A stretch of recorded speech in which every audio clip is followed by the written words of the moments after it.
الحمدللہ رب العالمین۔ بہت سی نیکیاں ہم اس لیے نہیں کر پاتے کیونکہ ہمیں ان کی اہمیت اور افادیت کا، ان کی فضیلت کا پتہ نہیں ہوتا۔ انہی میں سے ایک عشرہ ذی الحج بھی ہے جس کی اتنی شان اور برکت ہے، اور افسوس کے ساتھ یہ چیز دیکھنے میں آتی ہے کہ خاص طور پہ ہماری نوجوان نسل کے انہیں ان 10 دن کی برکت اور شان کا پتہ ہی نہیں، اور یہ 10 دن بھی وہ اس طرح گزار دیتے ہیں جیسے عام دنوں کی طرح جو ہے وہ دن گزار رہے ہوں۔ حدیث پاک میں مرشد برحق ہادی عالم نبی علیہ الصلوۃ والسلام کا فرمان ہے کہ 5 راتیں اللہ کو بڑی محبوب ہیں، جو ان میں شب بیداری کرتا ہے اللہ تعالیٰ اس کا اجر جو ہے وہ یہ دیتا ہے کہ اسے جنت عطا کرتا ہے، جن میں 8 ذی الحج کی، 9 ذی الحج کی رات، اور عید الاضحیٰ کی رات، عید الفطر کی رات اور شب برات کی رات ہے۔ تو یہ جو عشرہ ذی الحج ہے یہ بہت برکت والا ہے، بلکہ یہاں تک حدیث پاک میں آتا ہے کہ اس کے ایک دن جو روزہ رکھتا ہے وہ سال بھر کے روزے کے برابر ہوتا ہے۔ اور حضرت انس بن مالک رضی اللہ تعالیٰ عنہ فرماتے ہیں کہ شروع میں جو ہے وہ نبی علیہ السلام کے دور میں ذی الحج کے مہینے کے بارے میں جو ہے وہ یہ بات مشہور ہو گئی کہ اس کی ایک دن کا جو روزہ ہے وہ ہزار روزوں کے برابر ہے، اور جو یوم عرفہ کا روزہ ہے وہ 10,000 روزوں کے برابر ہے۔ مطلب اتنی اس کی شان اور فضیلت ہے۔ اور روایات میں یہاں تک آتا ہے کہ حضرت سفیان ثوری رحمۃ اللہ علیہ ایک اللہ کے ولی گزرے ہیں، وہ فرماتے ہیں کہ میں ذی الحجہ کے دن میں قبرستان کے پاس جو ہے وہ رہا کرتا تھا، تو ایک قبر سے مجھے نور نکلتا ہوا نظر آیا، تو میں اس پر تعجب ہوا۔ تو آپ فرماتے ہیں کہ اس تعجب میں جب مبتلا ہوا تو مجھے آواز آئی کہ اے سفیان ثوری،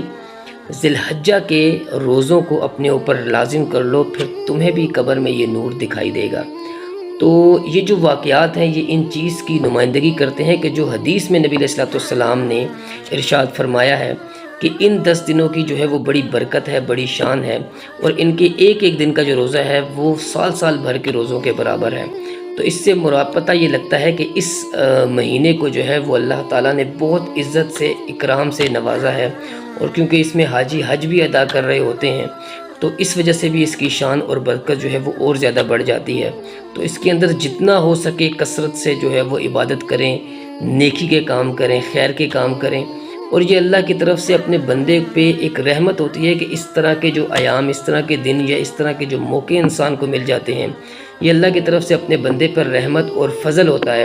کہ وہ شر سے بچ کے خیر کی طرف آ جائے، گناہوں سے بچ کے نیکی کی طرف آ جائے، اگر غفلت میں ڈوبا ہوا ہے تو بیدار ہو جائے اور خیر کی طرف چل پڑے، تاکہ اللہ کی رحمت کا مستحق ہو، نہ کہ اللہ کے عذاب کا مستحق بن جائے۔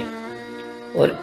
ایک روایت میں یہاں تک آتا ہے کہ عشرہ ذی الحج کے جو پہلے 10 دن ہیں، اس کے جو روزے ہیں،